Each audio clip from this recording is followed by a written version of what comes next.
Hey, welcome to another video. So today we're going to be going into the legacy of Darth Plagueis, but before we begin, please be sure to like the video, subscribe to the channel, join the Sith Citadel Discord, links in the description, and consider becoming a join member or sending a super thanks if you wish to further support the channel.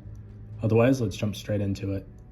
The galaxy, preoccupied with the rise of the newly elected Supreme Chancellor, scarcely noticed the passing of Hugo Damask.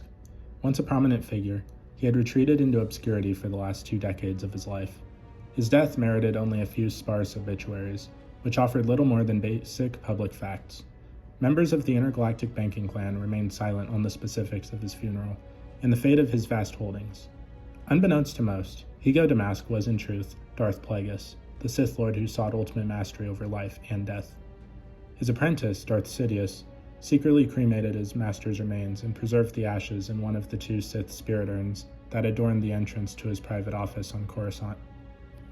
Plagueis' teachings profoundly shaped Sidious, but the apprentice never fully grasped his master's greatest secret, the power to cheat death by manipulating the midichlorians. Sidious' own attempt at immortality fell short of Plagueis' ambitions. Instead of mastering the ability to prevent death, Sidious relied on transferring his essence into clone bodies to extend his life, a flawed form of survival that ultimately led to his downfall. Darth Tyrannus, another of Sidious' apprentices, was given only scant knowledge of Plagueis, knowing him merely as the mysterious financier Hugo Damask. However, Sidious wielded his former master's legend as a weapon of temptation. The tragedy of Darth Plagueis the Wise became a pivotal tool in seducing Anakin Skywalker to the dark side. Sidious promised that Plagueis had discovered a way to save others from dying, a power Anakin desperately sought to preserve the life of his wife Padme Amidala. Ironically, Plagueis himself could not save his own life, a bitter twist that sealed his fate at Darth Sidious' hands. Despite his secretive nature, Sidious acknowledged Plagueis' influence on Sith philosophy. After reshaping the Republic into the Galactic Empire, he transcribed fragments of his master's scientific journals into the Book of the Sith.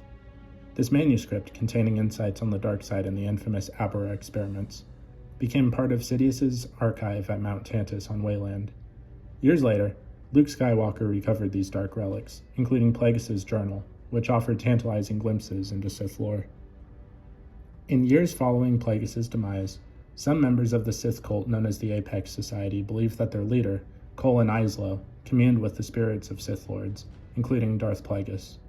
However, true resurrection eluded even Sidious. Though he claimed a form of immortality through cloning, he was ultimately vanquished by Luke Skywalker and the New Jedi Order. Historians in the New Republic struggled to uncover reliable details about Darth Plagueis. Sidious had erased nearly every trace of his master from the galaxy's collective memory. One of the few surviving records was of the Wovlud manuscript, a rare Jedi resource that referenced Plagueis. Additionally, the rediscovered Book of the Sith further provided insight into his dark experiments. Even decades after his death, the precise circumstances of Plagueis' murder and the full extent of his power remained shrouded in mystery.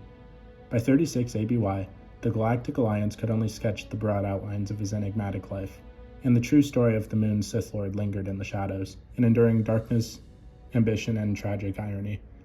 But what did you guys think of the legacy of Darth Plagueis? Please let me know in the comments down below. If you haven't already, please be sure to like the video, subscribe to the channel, join the Sith Citadel Discord, links in the description, and consider becoming a join member or sending a super thanks if you wish to further support the channel. Otherwise, I'll see you in the next video.